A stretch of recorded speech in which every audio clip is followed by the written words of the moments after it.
আল্লাহ নবী সাল্লাল্লাহু আলাইহি ওয়াসাল্লাম পর্যন্ত নিজে অনুভব করেছিলেন জান কবজ কত কষ্ট মারত, তাকে দেখা বোঝানো হয়েছিল যাতে করে এই উম্মতে মুহাম্মাদি অর্থাৎ মানুষ যাতে করে বোঝে যে হ্যাঁ জান বার করা বা মৃত্যুবরণ কত কষ্ট। একটা খারাপ মানুষ যখন মৃত্যুবরণ করবে তখন দেখবেন যে তার মুখটা ফ্যাকাশে হয়ে যায়, কালচে হয়ে যায় এবং মুখ জড়সড় হয়ে যায়, একদম নিজেকে একদম জড় করে নেই, শরীর যেন টান ধরে যাচ্ছে, এরকম ধরনের কষ্ট হয়ে থাকে সেই ব্যক্তির, যদি সে খারাপ মানুষ হয়ে থাকে। ভাইরা আমার, বন্ধুরা আমার, মা বোনেরা, সেই ব্যক্তিরা এরকম ধরনের কষ্ট করে তার মৃত্যুবরণ হয়ে গেল। মৃত্যু হয়ে যাওয়ার পর আল্লাহ নবী সাল্লাল্লাহু আলাইহি ওয়াসাল্লাম এবার বলছেন যে একটা মৃত ব্যক্তির সবচেয়ে কষ্ট কোন সময় হয়ে থাকে। মায়েরা আমার, ভালো করে আপনারা শুনে রাখুন, কারণ আমরা জীবনে কত পাপ করছি, আমাদের জীবনে পাপের শেষ নেই। আর কবর হচ্ছে প্রথম মঞ্জিল। আমি এই কবরে যদি বাঁচতে না পারি, জীবন আমার বরবাদ হয়ে যাবে, শেষ হয়ে যাবে, কবর থেকে আমার আযাব শুরু হয়ে যাবে। ভাইরা আমার, বন্ধুরা আমার, মা আয়েশা রাদিয়াল্লাহু তাআলা আনহা তিনি বসে আছেন। বসে থাকার পর আল্লাহ নবী সাল্লাল্লাহু আলাইহি ওয়াসাল্লাম তিনি বাইরে থেকে বাড়ি ফিরলেন। বাড়ি ফেরার পর আয়েশা রাদিয়াল্লাহু তাআলা আনহা তিনি বসে আছেন এবং তার জানুর উপর মাথা দিয়ে আল্লাহ নবী সাল্লাল্লাহু আলাইহি ওয়াসাল্লাম শুয়ে গেলেন। তিনি ক্লান্ত ছিলেন এবং তিনি ঘুমিয়ে গেলেন। এরপর আল্লাহ নবী সাল্লাল্লাহু আলাইহি ওয়াসাল্লাম যখন ঘুমিয়ে গেলেন, মা আয়েশা রাদিয়াল্লাহু তাআলা আনহা আল্লাহ নবী সাল্লাল্লাহু আলাইহি ওয়াসাল্লামের চুলগুলি নাড়াচাড়া করতে লাগলেন এবং দাড়িগুলি নাড়াচাড়া করতে লাগলেন। নাড়াচাড়া করতে করতে আয়েশা রাদিয়াল্লাহু তাআলা আনহা তিনি লক্ষ্য করলেন মাথার মধ্যে কয়েকটা চুল পেকে গিয়েছে এবং দাড়িগুলি নাড়াচাড়া করতে করতে দেখলেন যে কয়েকটা দাড়ি আল্লাহ নবী সাল্লাল্লাহু আলাইহি ওয়াসাল্লামের পেকে গিয়েছে, কয়েকটা দাড়ি পেকে গিয়েছে। তো একটা মানুষ যখন দাড়ি পেকে বা চুল পাকে তখন তার নিদর্শন কি? আমরা কি ভাবি যে এই মানুষটি এবার বার্ধক্যে চলে এসেছে, আর কিছুদিন পর কিছুদিন হয়তো বাঁচবে, তারপর মৃত্যুবরণ করবে, সাধারণভাবে যেটা আমরা ধরি। এরকম ভাবে যখন আয়েশা রাদিয়াল্লাহু তাআলা আনহা তিনি এবার দেখলেন যে আল্লাহ নবী সাল্লাল্লাহু আলাইহি ওয়াসাল্লামের দাড়ি পেকে গিয়েছে, চুল পেকে গিয়েছে, তখন তিনি আবার ভাবতে লাগলেন যে আল্লাহ নবী সাল্লাল্লাহু আলাইহি ওয়াসাল্লাম বার্ধক্যে পৌঁছে গেছেন, আর কিছুদিন হয়তো আমাদের সামনে তিনি বিরাজমান করবেন, তারপর পরকাল তিনি গমন করবেন, অর্থাৎ মৃত্যুবরণ করবেন। এরকম কথা ভাবতে ভাবতে এক পর্যায়ে আয়েশা রাদিয়াল্লাহু তাআলা আনহা তিনি কাঁদতে শুরু করেছেন, চোখ দিয়ে অশ্রু ঝরতে লেগেছে। অশ্রু ঝরতে গিয়ে এমন অবস্থা হয়েছে মা আয়েশা তিনি তার জানুর উপর আল্লাহ নবী সাল্লাল্লাহু আলাইহি ওয়াসাল্লাম মাথা দিয়ে শুয়ে আছেন, আর সেই অশ্রু আল্লাহ নবী সাল্লাল্লাহু আলাইহি ওয়াসাল্লামের গাল মোবারকের উপর, মুখ মোবারকের উপর এক ফোঁটা অশ্রু ঝরে পড়ে গেছে। এই মতো অবস্থায় আল্লাহ নবী সাল্লাল্লাহু আলাইহি ওয়াসাল্লামের ঘুম ভেঙে গেল, তিনি চেতন হয়ে গেল, ঘুম ভেঙে গেল। ঘুম যেমনি ভেঙে গেল তখন আল্লাহ নবী সাল্লাল্লাহু আলাইহি ওয়াসাল্লাম দেখলেন যে মা আয়েশা রাদিয়াল্লাহু তাআলা তিনি ক্রন্দন করছেন। আল্লাহ নবী সাল্লাল্লাহু আলাইহি ওয়াসাল্লাম বলছেন যে হে আয়েশা রে, তোমার কান্নার কারণ কি? তোমার কান্নার কারণ কি? তুমি কেন ক্রন্দন করছো? তোমার কি হলো? তোমার কি সমস্যা হয়েছে আমাকে বলো। তখন আল্লাহ নবী সাল্লাল্লাহু আলাইহি ওয়াসাল্লাম যখন এরকম কথা বললেন তখন মা আয়েশা রাদিয়াল্লাহু তাআলা আনহা তিনি আবার প্রশ্ন করেছেন, হে আল্লাহর নবী, হে আমার স্বামী, হে আল্লাহর হাবিব, আমাকে একটা কথার উত্তর দিন। হে আল্লাহর হাবিব, আমার একটা কথার আপনি জবাব দিন। একটা মানুষ যখন মৃত্যুবরণ করে, সেই মৃত্যুবরণ করার সময় সেই মৃত ব্যক্তির সবচাইতে বেশি কষ্ট কোন মুহূর্তে হয়? কোন মুহূর্তে সবচেয়ে বেশি কষ্ট হয়? আপনি আমাকে একবার বলুন, খুলে বলুন। আল্লাহু আকবার। মরণের স্মরণ তার চলে এসেছে এবং মনে করছে যে মৃত্যু তো হবে এবং নবীরও মৃত্যু হবে, আমারও একদিন মৃত্যু হবে। মৃত্যুর কথা স্মরণ আসার সঙ্গে সঙ্গে তাকে জিজ্ঞেস করছে যে মৃত্যু ব্যক্তির কষ্টটা সবচেয়ে বেশি কোন সময় হয়? তখন আল্লাহ নবী সাল্লাল্লাহু আলাইহি ওয়াসাল্লাম তিনি বলছেন, হে আয়েশা,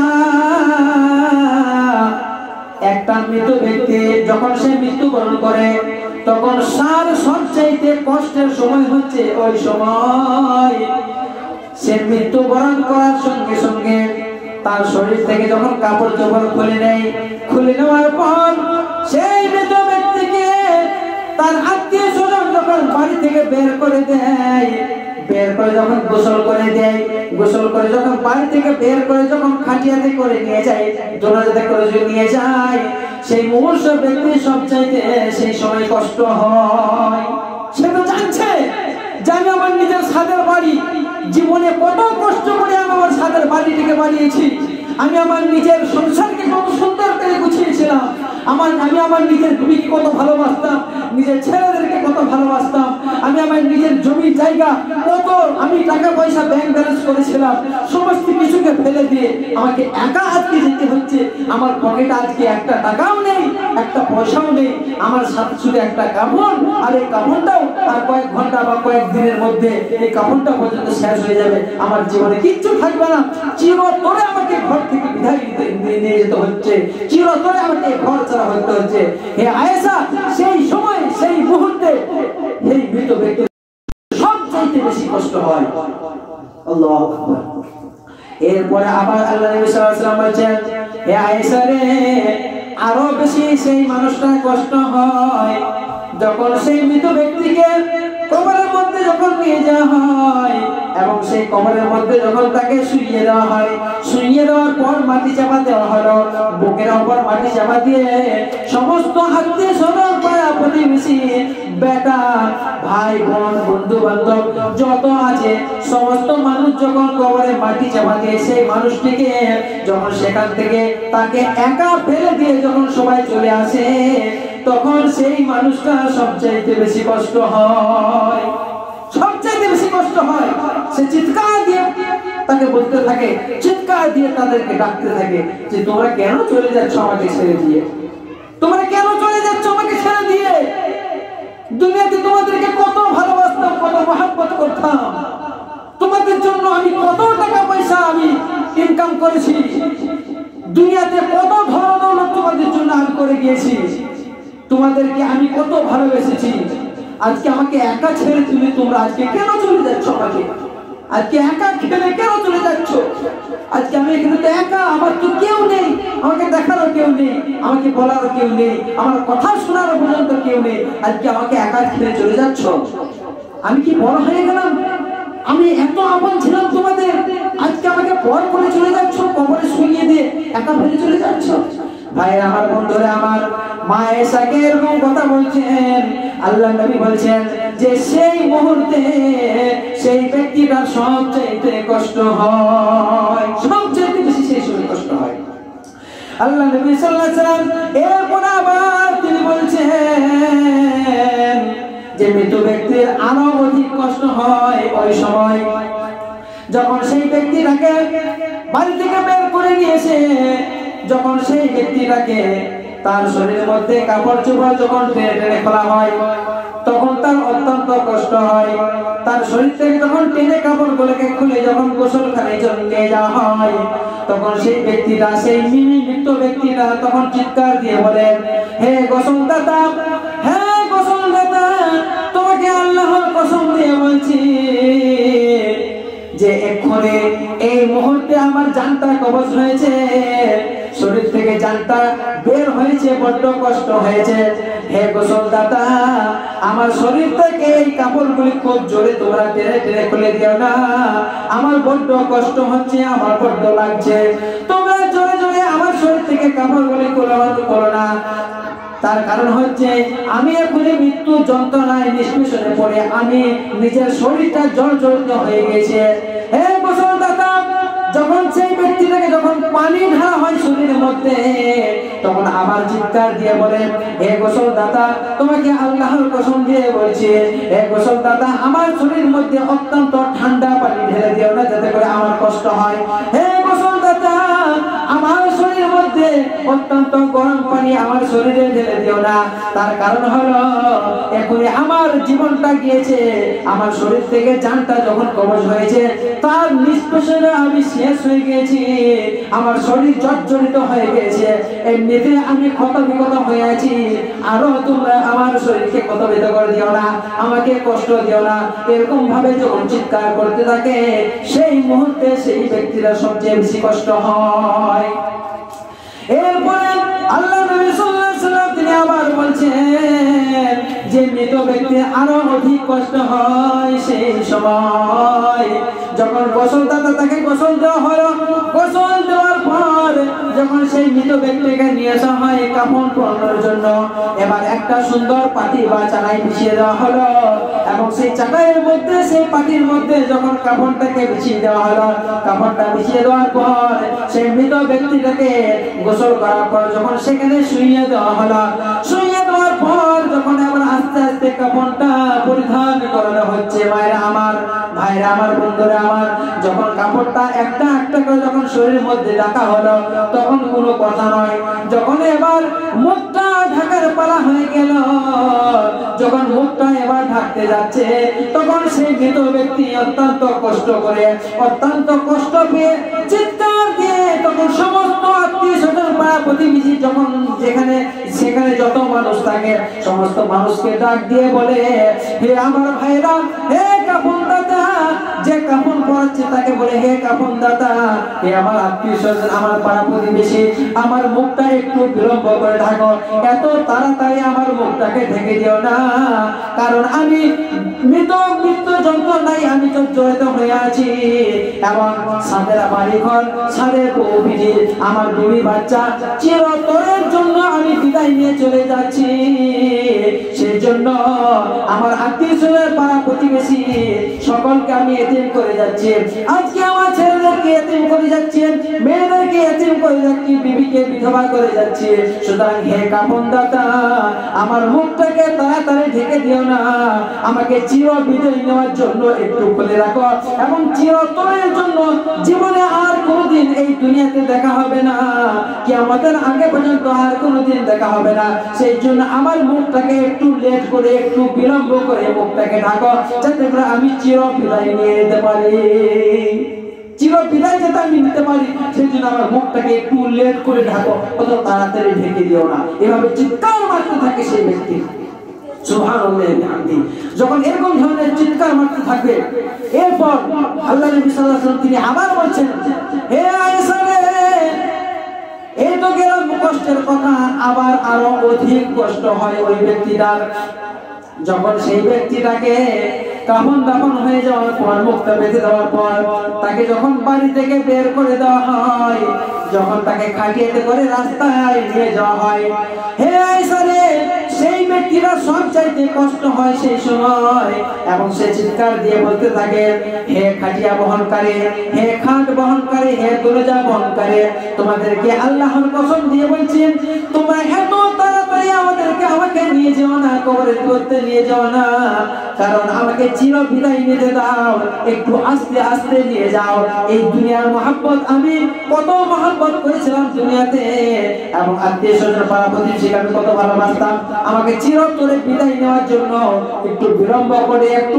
আস্তে আস্তে হাঁটতে হাঁটতে আমাকে নিয়ে চলো, অত তাড়াতাড়ি কেন নিয়ে যাচ্ছ, একটু বিলম্ব করে আমাকে নিয়ে চলো।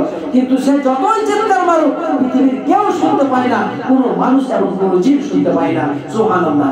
এবং সেই ব্যক্তিটা বলতে থাকে, হে দুনিয়ার মানুষ, আমি আমার নিজের সংসারকে বাঁচাতে গিয়ে, আমি আমার বিবি বাচ্চাদেরকে ভালো রাখতে গিয়ে, আমি দুনিয়াতে আনন্দ ফুর্তি করতে গিয়ে, দুনিয়াতে আমি ব্যাংক ব্যালেন্স রাখতে গিয়ে, বড় বড় বাড়ি ঘর করতে গিয়ে, এই যে টাকা পয়সা, ধন দৌলত, বাড়ি গাড়ি, আমি সমস্ত কিছু ফেলে যাচ্ছি, এই সমস্ত কিছু আমি ফেলে গেলাম, এই যে ইনকাম আমি করেছিলাম, এই টাকা পয়সা, ধন দৌলত, এই টাকা পয়সা, ধন দৌলত, বাড়ি গাড়ি, জমি জায়গা, যত কিছু আমি জীবনে ইনকাম করেছি, সমস্ত ইনকাম আমার মৃত্যুর পর আমার যত ওয়ারিস আছে, আমার যত বেটা আছে, বিটি আছে, আমার স্ত্রী আছে, কন্যা আছে, সকলেই এই সমস্ত মাল ধন টাকা পয়সাকে বিবন্টন করে নেবেন। হ্যাঁ ভাইরা আমার, বন্ধুরা আমার, হ্যাঁ যারা বহনকারী ভাইরা, ভালো করে শুনে রাখো, আমার মাল ধনকে তারা বিবন্টন করে নেবে, ভাগ করে নেবে, একদিন দুদিন হয়তো ক্রন্দন করবে, 3 তৃতীয় দিন বন্টন করবে, তারপরে সবাই ভুলে গিয়ে মাল ধন বন্টন করে নেবে। ভাইরা আমার, হে দুনিয়ার মানুষ তোমরা সতর্ক হয়ে যাও, হে দুনিয়ার মানুষ তোমরা ভালো করে শুনে রাখো, এই যে মাল ধন টাকা পয়সা এগুলি অর্জন করতে গিয়ে যে সমস্ত পাপগুলি আমি করেছি, যে সমস্ত অন্যায়গুলি আমি করেছি, যে সমস্ত গুনাহের কাজ আমি করেছি, এই সমস্ত মালগুলিকে অর্জন করার জন্য সেই পাপগুলি সেই গুনাহগুলি আজকে নেওয়ার মতো কেউ নেই। বলেন সেই পাপগুলি কেউ নেবে? কেউ নেবে না। আমার মাল ধনগুলি আছে সেইগুলি সবাই বন্টন করে নেবে, কিন্তু এই মালগুলি অর্জন করতে গিয়ে যে পাপটা আমি করেছিলাম সেই পাপটা আজকে নেওয়ার মতো কেউ রাজি নেই, কেউ এই পাপটিকে নেবে না। সুতরাং হে দুনিয়ার মানুষ, তোমরা আমার মতো ভুল করো না, আমার মতো বোকামি তোমরা করো না। আবার চিৎকার দিয়ে বলেন যে মাল আমি রেখে গেলাম, আমি কবরের মধ্যে শুয়ে থেকে কোনো আমল আমার কাছে পৌঁছাবে না, কোনো ভালো কাজ আমার কাছে পৌঁছাবে না। দুনিয়াতে আমি যা যতটুকু ভালো কাজ করেছিলাম সেই ভালো কাজটুকুই আছে, এরপরে আমার কোনো ভালো কাজ হবে না। এ দুনিয়ার মানুষ, আলেমদের মুখ থেকে শুনেছি, পৃথিবীর আলেমদের মুখ থেকে শুনেছি যে মানুষ মৃত্যুর পর সমস্ত আমল বন্ধ হয়ে যায়, কিন্তু তিনটে আমল তার জারি থাকে। তিনটে আমল কখনোই বন্ধ হয় না। এক নম্বর হচ্ছে সুসন্তান। দুনিয়ার বুকে যদি কোনো ভালো সন্তান কোনো মা বাপ রেখে যায় এবং সেই সন্তান যদি তার মা বাপের জন্য দোয়া করে মৃত্যুর পর, তাহলে সেই মা বাপ কবরের মধ্যে শুয়ে শুয়ে কিয়ামত পর্যন্ত দোয়া পেতে থাকবে, কিয়ামত পর্যন্ত নেকি কবরের মধ্যে পৌঁছতে থাকবে। দ্বিতীয় নম্বর হচ্ছে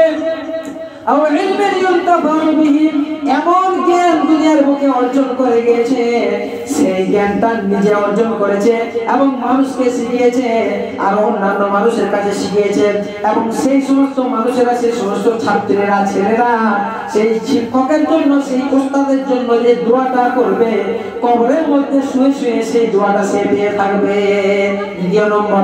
আর তৃতীয় নম্বর হচ্ছে এমন সদকায়ে জারিয়া, এমন সদকা যে সদকাটা জীবিত অবস্থায় হোক, যে তার নিজের মাল থেকে, নিজের সম্পদ থেকে যে সদকায়ে জারিয়া করে যায়, সেই সদকায়ে জারিয়া সেই কবরের মধ্যে সেই ব্যক্তিটা পেতে থাকে, কিয়ামত পর্যন্ত এই আমল তার কবরের মধ্যে জারি থাকে। ভাইরা আমার, বন্ধুরা আমার, সেই মৃত ব্যক্তিরা এইভাবে চিৎকার দিয়ে বলে যে মালগুলো তোমাদের সামনে আমি রেখে গেলাম, আমার নামে কিছু খরচা করো, আমার নামে কিছু দান করো, আমার মাল থেকে তোমরা আল্লাহ তাআলার রাস্তায় কিছু দান করো। মসজিদে, মক্তবে হোক, মাদ্রাসায় হোক, এতিম মিসকিন গরিব হোক, যেই হোক না কেন, সমস্ত মানুষের কাছে আমার মাল থেকে কিছু মাল ব্যয় করবে, সদকায়ে জারিয়া করবে, তাহলে কবরের মধ্যে শুয়ে শুয়ে আমি কিছু নেকি পেতে থাকবো। এরকম ভাবে চিৎকার মারতে থাকে এবং কষ্টে তার বুকটা ফেটে যায়। পৃথিবীর কোনো মানুষ সেখানে কিন্তু শুনতে পায় না এবং দেখতে পায় না। সুবহানাল্লাহ। এইভাবে চিৎকার মারতে থাকে এবং সেরকম ভাবে কষ্ট করতে থাকে। মায়েরা আমার, যদি এই সমস্ত কষ্ট থেকে যদি আমি রেহাই পেতে চাই, যদি সেই ব্যক্তিটা ভালো মানুষ হয়, যদি সৎ মানুষ হয়, যদি দিনদার পরেশগার হয়, তাহলে তার কোনো চিন্তা থাকে না। একটা খারাপ মানুষ যদি হয়, তখন সেই ব্যক্তিটা বাড়ি থেকে বের হতে চায় না। তাকে যখন বার করে নিয়ে যায়, সে চিৎকার মারে এবং সে বলে যে আমাকে কবরস্থানে নিয়ে যেও না। সে জানে যে কবরে গেলে আমার কি অবস্থা হবে, কারণ তার আগে মৃত্যু সময় তো তাকে বলে দেওয়া হয়েছে যে চল তুই কবরে, একবার শুয়ে দেখ কবরে চো একবার, তারপর তোর কি অবস্থা হয়ে যায়। আগেই তো ভয়ে মৃত্যু সমস্যা করে দিয়েছে, তাকে আগেই ভয় করে দিয়েছে। এবার সে তো বলবে যে আমি কবরে যাইব না। সে চিৎকার মারে যে আমাকে কবরে নিয়ে যাও না, এত তাড়াতাড়ি আমাকে নিয়ে যাও না, ওই জায়গাতে আমাকে নিয়ে যাও না, আমাকে দুনিয়াতে রাখো, আমার এখানে যা হবে হোক। এভাবে চিৎকার মারতে থাকে, কিন্তু পৃথিবীর মানুষ শুনলেই তো বা শুনতেই পায় না, সেখানে কিছু করার নেই। আর সেই ব্যক্তি যদি ভালো মানুষ হয়, যদি মুমিন মুত্তাকি পরেজগার দিনদার যদি ব্যক্তি হয়, মুমিন হোক কিংবা পুরুষ, তাহলে সেই ব্যক্তিটা কি করবে? বলবে যে এই নিকৃষ্ট দুনিয়াতে আমাকে আর দেখো না, এই পাপিষ্ঠ জায়গাতে আমাকে দেখো না, আমাকে আর ভালো লাগছে না এই জায়গাতে থাকতে। দুনিয়া মানুষ এতই নিচে নেমে গিয়েছে আর এতই পাপে পরিপূর্ণ হয়ে গিয়েছে এই দুনিয়া যে আমাকে আর থাকতে ইচ্ছে হচ্ছে না, তাড়াতাড়ি করে আমাকে নিয়ে চলো কবরের মধ্যে। সুবহানাল্লাহ। সেই ব্যক্তিকে কবরের মধ্যে নিয়ে যাওয়া হবে এবং খারাপ মানুষ হলে তার শুরু হয়ে গেল শাস্তি। খারাপ মানুষ হলে কি হলো? আল্লাহ তাআলার হুকুমে দুইজন ফেরেশতা আসবে মুনকার নাকির সেখানে প্রশ্ন করতে। সেখানে প্রশ্ন করা হবে, এই প্রশ্ন আপনারা জানেন, মান রব্বুকা মা দীনুকা মান নাবিয়ুকা, তোমার রব কে, তোমার প্রভু কে, তোমার দিন কি, তোমার ধর্ম কি। এবং তৃতীয় নম্বর প্রশ্ন হচ্ছে তোমার নবী কে, বা একটা ছবিকে দেখানো হবে যে এই ছবি যে দেখতে পাচ্ছ এই নবী, এই মানুষটাকে, এই মানুষটাকে তোমরা কে চিনতে পারছো। তখন সেই ব্যক্তি যদি ভালো মানুষ হয়ে থাকে মুখ থেকে অটোমেটিক বেরিয়ে যাবে। আর এই প্রশ্ন হবে আরবিতে, এই আরবিতে আপনাকে উত্তর দিতে হবে। কোরআন আপনাকে শিখতে হবে, কোরআন তো আরবিতে। আপনি যদি কোরআন না জানেন প্রশ্নের জবাব কি দেবেন? তবে একটা কথা বলি, সে যদি কোরআন ভালো করে না জানে, যদি হয়তো 2-5টা সূরা মুখস্থ করেছে, সে হয়তো পড়লো, কিন্তু কোরআন ভালো করে হয়তো পড়তে জানেন না বা পড়তে শেখেনি বা শেখার সুযোগও পায়নি, এমন অবস্থা তার মৃত্যুবরণ হয়েছে, তাহলে সে কি জান্নাতে যাবে না? তার কি কবরে কষ্ট হবে না? এরকম বিষয় না। সে যদি মুত্তাকি পরিষ্কার দিনদার হয়ে যায়, সে যদি ভালো মানুষ হয়, তাহলে আল্লাহ তাআলার হুকুমে তার মুখ থেকে অটোমেটিক, তার মুখ থেকে সবকিছু বেরিয়ে যায়। এবং সুবহানাল্লাহ, সব অটোমেটিক বেরিয়ে যাবে, তাকে কিছু বলতে হবে না। মুখ অটোমেটিক লড়বে, ঠোঁট অটোমেটিক লড়বে, তার মুখ থেকে সব বেরিয়ে যাবে। আর সে যদি বদ হয় তাহলে হা হা লা আদরি, নবী সাল্লাল্লাহু আলাইহি ওয়াসাল্লাম তিনি বলেছেন, কবরের মধ্যে যখন খারাপ মানুষ আছে তখন তাকে যখন প্রশ্ন করা হয় তখন সে বলে হা হা লা আদরি, মান নাবিয়ুকা হা হা লা আদরি, মা দীনুকা হা হা লা আদরি। আমি দুনিয়াতে এই মানুষটিকে চিনতাম না, আমি আল্লাহ বলে জানতাম না, আমি রাসূল বলে জানতাম না। যদিও সে ভালো মানুষ, যে দুনিয়াতে হয়তো ভালো কিছু কাজ করেছিল, কিন্তু আল্লাহর ধার ভালো করে ধারেনি, 5 ওয়াক্ত নামাজ পড়েনি, সৎ পথে চলেনি, সেই মানুষটা যতই কোরআন পড়ুক না কেন, যতই কোরআন শিখুক না কেন, তার মুখ থেকে সেই বাক্যটা কখনোই বেরোবে না, তার উত্তর মুখ থেকে বেরোবে না। কারণ তার মুখ সে বন্ধ করে দিয়েছে। কোরআন শিখলে কি হবে, কিন্তু আমল তার ঠিক নেই, তাহলে কবরের মধ্যে তার মুখ থেকে জবাব বেরোবে কি করে? 3টে প্রশ্নের উত্তর সে ফেলওয়ার হয়ে যাবে। হা হা লা আদরি, হায় আফসোস, হায় আফসোস, আমি কিছুই জানি না, আমি কিছুই জানি না, এরকম কথা বলবে। মুমিন ব্যক্তি হলে সে, তাকে যখন ছুঁয়ে দেওয়া হবে তখন মুখ থেকে পশ্চিম দিকে ঘোরানো থাকবে, আর পশ্চিম দিকে যখন ঘোরানো থাকবে তখন যখন মুনকার নাকির এসে যখন তাকে উঠাবে তখন সঙ্গে সঙ্গে দেখবে যে পশ্চিম দিকে সূর্য ঢলতে চলেছে, ডুবতে চলেছে, মাগরিবের সময় হয়ে গেছে। সঙ্গে সঙ্গে সে বলবে যে আমাকে পানি এনে দাও, আমি নামাজ পড়বো, আর নামাজের সময় হয়ে গেছে, সূর্য ডুবতে চললো, আমি জামাত পাবো না, আমাকে পানি এনে দাও, আমি উঁচু করে নামাজ পড়বো। আল্লাহু আকবার। তখন সেই ফেরেশতা বলবে, বান্দা, গায়ে হাত বুলিয়ে বলবে, বান্দা তুমি দুনিয়াতে অনেক নামাজ পড়েছিলে, দুনিয়াতে অনেক ভালো কাজ করেছিলে, আল্লাহর কাছে তুমি প্রিয় হয়ে গেছো, আল্লাহ নবীর কাছে তুমি প্রিয় হয়ে গেছো, সুতরাং আজকে তোমাকে আর নামাজ পড়তে হবে না, অনেক কষ্ট তুমি করেছো, এবার তুমি নিশ্চিন্তে নির্দ্বিধায় তুমি এই কবরের মধ্যে, অর্থাৎ এই জান্নাতের বাগিচার মধ্যে তুমি আরামের সহিত এখানে ঘুমিয়ে যাও। এরকম ভাবে মুনকার নাকির আসবে, এরকম প্রশ্ন হয়ে যাবে। তারপর আবার একজন ফেরেশতা আসবে, সেই ফেরেশতা খুব সুন্দর চেহারা নিয়ে, সুসজ্জিত চেহারা নিয়ে আসবে এবং তার কাছে এসে বলবে, আসসালামু আলাইকা ইয়া কবর আলাল কবর, যে হে কবরবাসী, তোমাকে আল্লাহর সালাম, সে সালাম দেবে এবং মোবারকবাদ দেবে। এবং তারপরে বলবে সেই ব্যক্তি যে ভাই, তোমাকে তো চিনতে পারলাম না, তুমি কে, তুমি কোথা থেকে এসেছো, তোমার এত সুন্দর চেহারা, আমি কখনো তো এরকম ধরনের চেহারা আমি দেখিনি, এত সুন্দর চেহারা, কি ব্যাপার, তুমি কেন এসেছো? তখন সেই ব্যক্তিরা বলবে, হ্যাঁ আহলাল কবর, হ্যাঁ কবরবাসী। সেই ব্যক্তিরা বলবে, হে কবরবাসী। সেই ফেরেশতা বলবে, আমি হচ্ছি দুনিয়ার বুকে যত কষ্ট করে যে আমল করেছিলে, আল্লাহকে রাজি করার জন্য, আল্লাহকে খুশি করার জন্য যে ভালো আমল করেছিলে, আল্লাহকে সন্তুষ্ট করার জন্য রাত জেগে জেগে যে আমল করেছিলে, নিজের অভাব ছিল জীবনে, তবুও তুমি অভাবকে পরোয়া করো নাই। মানুষ যখন মানে দ্বীনের জন্য, দ্বীনকে বাঁচানোর জন্য, মসজিদকে বাঁচানোর জন্য, মক্তবকে বাঁচানোর জন্য, কোরআনকে বাঁচানোর জন্য, মাদ্রাসার জন্য যখন তোমার কাছে দান নিতে এসেছে, মসজিদের জন্য যখন তোমার কাছে দান নিতে এসেছে, নিজের অভাব থাকা সত্ত্বেও তুমি সেখানে দান করেছিলে, আল্লাহর সন্তুষ্টির জন্য সে সন্তুষ্ট হয়েছে, এবং সেই সমস্ত আমল যে করেছিলে সেই আমল হচ্ছে আমি হচ্ছে সেই আমল। তোমাদেরকে আমি সান্ত্বনা দেওয়ার জন্য এবং তোমার সাথী হওয়ার জন্য, কিয়ামত পর্যন্ত তোমার সঙ্গে সাথী হয়ে থাকার জন্য আমি তোমার কাছে এসেছি। ভাইরা আমার, বন্ধুরা আমার, কিয়ামতের সাথী হওয়ার জন্য, অর্থাৎ কবরের মধ্যে আপনার কোনো সাথী থাকবে না, সেই মানুষটার কোনো সাথী থাকবে না। তাই সাথী হবে সেই আমল, ফেরেশতা আমল হিসেবে, আমল স্বরূপ সেই ফেরেশতা আসবে আমল সেজে, এবং সেই ফেরেশতা আমার সঙ্গে থাকবে কিয়ামত পর্যন্ত।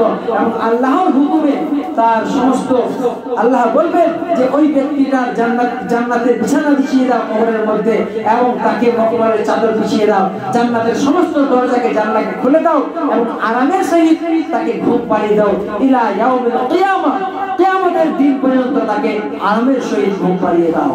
ভাই আমার, বন্ধুরা আমার, মা বোনেরা, এরকম ভাবে আরামের সহিত তাকে ঘুম পাড়িয়ে দেওয়া হবে। আর যদি সে বদ লোক হয়, খারাপ এবং নিকৃষ্ট লোক হয়, দুনিয়ার মধ্যে হয়তো পাপে পাপিষ্ঠ ছিল, এরকম মানুষ যদি হয়, তাহলে কিন্তু আল্লাহর হুকুমে সঙ্গে সঙ্গে জাহান্নামের আগুনের বিছানা বিছিয়ে দেওয়া হবে, তারপর জাহান্নামের পোশাক তাকে পরিধান করিয়ে দেওয়া হবে, তারপরে বিরাট বড় বড় হাতুড়ি দিয়ে, মুগুর দিয়ে তাকে এমন ভাবে মারা হবে, মাটির 40 হাত অর্থাৎ 80 হাত দূরে মাটির নিচে চলে যাবে, আবার তাকে আঁকড়ে দিয়ে, লোহার আঁকড়ে দিয়ে তোলা হবে, আবার মারা হবে। এরকম ভাবে একদিন দুই দিন নয়, কিয়ামত পর্যন্ত আল্লাহ তাআলার হুকুমে তাকে এরকম ভাবে মারতে থাকবে এবং শাস্তি দিতে থাকবে। ভাই আমার, আর সেই কবরের মধ্যে হাজারো হাজারো সাপ এবং বিচ্ছুকে সে কবরের মধ্যে ভরে দেওয়া হবে, এবং সেই সাপগুলি এমন ভাবে দংশন করবে, একটা সাপ যদি একটা মানুষকে এই দুনিয়ার মধ্যে দংশন করে, তাহলে একদিন দুই দিন নয়, 70 বছর পর্যন্ত সেই মানুষটার শরীরের মধ্যে সেই সাপের বিষাক্ত বা বিষ থাকবে। বলুন সুবহানাল্লাহ। আর এরকম সাপ একদিন দুই দিন নয়, কিয়ামত পর্যন্ত আল্লাহ তাআলার হুকুমে কিয়ামত পর্যন্ত সেই সাপগুলি তাকে দংশন করতে থাকবে, এবং জ্বালায় যন্ত্রণায় ছটফট করতে করতে এমন জোরে চিৎকার করবে যে পূর্ব এবং পশ্চিমে জিন এবং ইনসান ছাড়া যত দুনিয়াতে প্রাণী আছে, সমস্ত প্রাণী তার চিৎকার শুনতে থাকে, কিন্তু জিন এবং ইনসান এরা কখনোই শুনতে পায় না, বা আল্লাহ তাআলা এদেরকে শোনার শক্তি দেয়নি, এদের শোনার শক্তি নেই। মানুষ দুনিয়াতে যে বেঁচে আছে, আজকে আমি বেঁচে আছি, আপনি বেঁচে আছেন, আপনি যদি কবরের আযাব যদি বুঝতে পারতেন বা জানতে পারতেন, তাহলে আল্লাহ তাআলার সিজদায় আপনি জীবনটাকে কাটিয়ে দিতেন, খাওয়া দাওয়া ছেড়ে দিয়ে শুধু কাঁদতেই থাকতেন, তবুও আপনার মন ভরতো না। মনে হতো যে আমাকে যদি 1000 বছর বয়স দেয়, 1000 বছরই আল্লাহর সামনে আমি পদতলে মাথা নত করে আল্লাহর কাছে ক্ষমা চাইবো, আর আল্লাহর কাছে পানাহ চাইবো, আল্লাহ কবরের মধ্যে আমাকে দিও না, আমাকে যা করবে করো, কবরে আমাকে দিও না। সুবহানাল্লাহ। আপনি যদি জানতেন, মা বোনেরা ভালো করে শুনেন, বা ভাইরা ভালো করে শুনেন, আপনি যদি বলছেন যে কবরের আযাব কত মারাত্মক, কবরের আযাব কত কঠিন, কবরের আযাব কত ভয়াবহ, তাহলে আপনার যে নিজের আত্মীয় মারা যাচ্ছে, নিজের প্রিয় জিনিসটা, প্রিয় যে প্রিয়জন আপনার, সেই প্রিয়জন মারা যাচ্ছে, দুনিয়াতে আপনি সবচেয়ে বেশি কাকে ভালোবাসেন? নিজের মাকে ভালোবাসেন, নিজের পিতাকে ভালোবাসেন, নিজের স্ত্রীকে ভালোবাসেন, নিজের ছেলেদেরকে ভালোবাসেন। তাহলে আপনাকে বলছি, আমি ভালো করে শুনেন, এই কথাটা মনে রাখবেন, যে আপনি যদি জানতেন যে কবরের মধ্যে কত আযাব হয়, আপনি যদি জানতেন কবরের আযাব কত কঠিন, কত ভয়াবহ, তাহলে আপনি আপনার পিতার মরা মৃত্যুতে, আপনার পিতা যখন মৃত্যুবরণ করত, তখন আপনার পিতার লাশটাকে কখনোই আপনি কবরের মধ্যে রাখতেন না। আপনি যদি জানতেন কবরের আযাব কত কষ্ট, কত কঠিন, তাহলে আপনি কখনোই আপনার মায়ের লাশটাকে কখনোই কবরে কবরস্থ করতেন না, নদীতে ভাসিয়ে দিতেন, তাও ভালো, কোনো জায়গাতে ফেলে দিতেন, ছিঁড়ে খুলে হয়তো মানে ঝিঙ্গসের প্যান্ট ছিঁড়ে খেয়ে নিত, ততক্ষণ হয়তো আযাবের কষ্ট হতো, তারপরে তো আর কষ্ট হতো না। এরকম আপনি যদি জানতেন কবরের আযাব কত কঠিন, তাহলে আপনার সন্তানকে যে মারা যাচ্ছে, আপনার মানে সাবালক সন্তান, সেই সন্তানটাকে কবরের মধ্যে কখনোই রাখতেন না, ভয়ে রাখতেন না আপনি। এতই কঠিন কবর, এতই মারাত্মক জায়গা কবর, কখনোই কবরের মধ্যে আপনি রাখতেন না। আল্লাহু আকবার। সুতরাং কবর হচ্ছে মারাত্মক কঠিন জায়গা।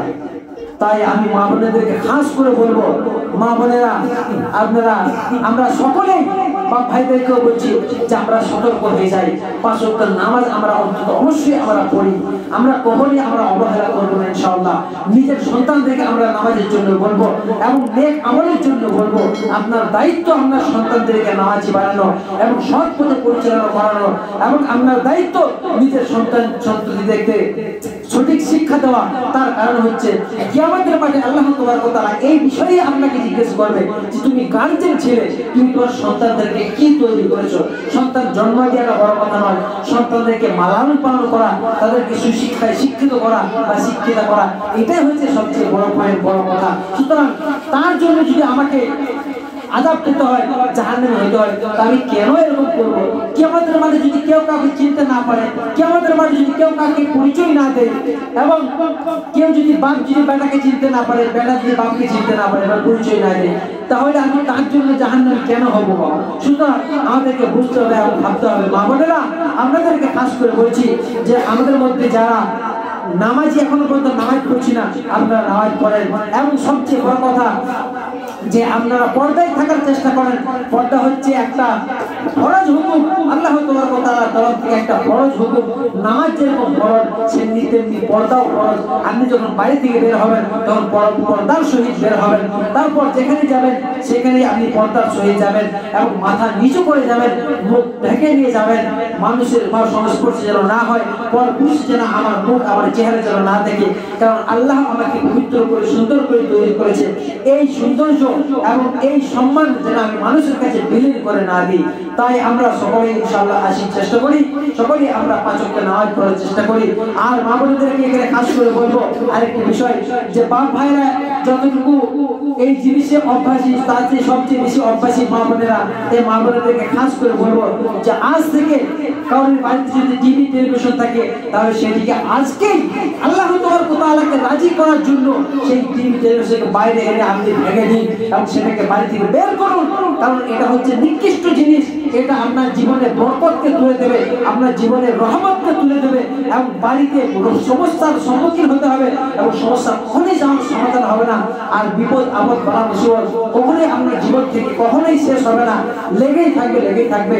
এবং আপনার বরকত, আপনার রুজিতে রোজগারের সমস্ত কিছুটা কিন্তু বরকত উঠে যাবে। এটা হচ্ছে সবচেয়ে বড় কথা। সুতরাং আমরা ইনশাআল্লাহ এই সিরিয়াল, টিভি টেলিভিশন সিরিয়াল, এই সমস্ত জিনিসগুলো থেকে আমরা দূরে থাকার চেষ্টা করবো এবং বর্জন করার চেষ্টা করবো। আল্লাহ তাবারক ওয়া তাআলার কাছে আমরা সকলেই দোয়া করব যে হে আল্লাহ, আমাদের সকলকে তুমি তোমার পথে, সঠিক পথে থাকার চেষ্টা করে আমাদেরকে তৌফিক দান করো। আল্লাহু আমিন। হে আল্লাহ গো, আমাদের মা বোনদেরকে তুমি 5 ওয়াক্ত নামাজি এবং দিনদার পরিষ্কার বানিয়ে দাও। হে আল্লাহ গো, আমার মা বোনদেরকে তুমি হেফাজত করো এবং তাদেরকে পর্দায় থাকার তুমি তৌফিক দান করো। হে আল্লাহ, আমি আমার নিজের সন্তান সন্ততিদেরকে তাদেরকে যেন 5 ওয়াক্ত নামাজি বানিয়ে দিতে পারি, সুশিক্ষায় শিক্ষিত যেন করতে পারি। হে আল্লাহ, এমন শিক্ষা যেন তাদেরকে দিতে পারি এবং গার্জেন হিসেবে, পরিবারের গার্জেন হিসেবে এবং অভিভাবক হিসেবে যে একটা দায়িত্ব, যে কর্তব্য, যে বিষয় নিয়ে আল্লাহ তাবারক ওয়া তাআলা আমাকে প্রশ্ন করবেন, সেই প্রশ্নের জবাব যেন আমরা সঠিকভাবে দিতে পারি। সেই জন্য এই দুনিয়াতে আমি আমার নিজের সন্তানদেরকে যেন সঠিকভাবে লালন পালন করতে পারি এবং বাড়ির মধ্যে এমন যেন কোনো অনিসলামী, কোনো বাজে কাজ, নিকৃষ্ট কাজ যেন না হয়, যাতে করে রহমত বরকত উঠে যায় এবং আল্লাহ অসন্তুষ্ট হয়ে যায়। এরকম কাজ যেন কখনোই না হয়। হে আল্লাহ, আমাদের সকলের সেই তৌফিক দান করো, আমাদের জীবনের গুনাহকে মাফ করো, আমাদের জীবনের ভুল ত্রুটিকে মার্জনা করে দাও। হে আল্লাহ, জানা অজানা যদি কোনো শিরক আমরা করে থাকি, তাহলে সেই শিরক আমাদের গুনাহ খাতাগুলিকে মাফ করে দাও। এবং হে আল্লাহ গো, আমাদেরকে তুমি কোরআন এবং হাদিস মোতাবেক আমল করে চলা তৌফিক দান করো। হে আল্লাহ, আমাদেরকে দুনিয়ার মধ্যে যতদিন বাঁচিয়ে রাখবে ততদিন যেন তোমার পথে আমরা টিকে থাকি এবং মুসলমানের হয়ে যেন আমরা মরতে পারি। হে আল্লাহ গো, এই বাড়িওয়ালাকে তুমি শান্তিতে রাখো, এই বাড়িতে তুমি রহমত বরকত বর্ষণ করো। যার কারণ হে আল্লাহ, তোমার পবিত্র মজলিস করার জন্য, তোমার কোরআনের মাহফিল করার জন্য, তাফসীরুল কোরআন মাহফিল করার জন্য এবং দ্বীনের কথা, অর্থাৎ তোমার কথা, তোমার দ্বীনকে বাঁচানোর জন্য, তোমার দ্বীনের কথা আলোচনা করার জন্য হে আল্লাহ এই বাড়িওয়ালা জায়গা দিয়েছে এবং ঠাঁই করে দিয়েছি। হে আল্লাহ, তুমি আজকের এই মাহফিলকে তুমি কবুল করে না, বলুন আল্লাহু আমিন। হে আল্লাহ, সকলের পরিবারকে তুমি ভালো রাখো, সুস্থ রাখো, আর সমস্ত মানুষকে তুমি, সমস্ত যারা রোগাক্রান্ত হয়েছে তাদের রোগকে তুমি আরোগ্য দান করো। হে আল্লাহ, অভাব অনটনকে দূর করো এবং আমাদের সকলকে তুমি ভালো রাখো এবং মুসলমান হয়ে পড়ার তৌফিক দান করো। আমিন। ওয়া আখিরু দাওয়ানা আলহামদুলিল্লাহি রাব্বিল আলামিন। আসসালামু আলাইকুম ওয়া রাহমাতুল্লাহি ওয়া বারাকাতুহু।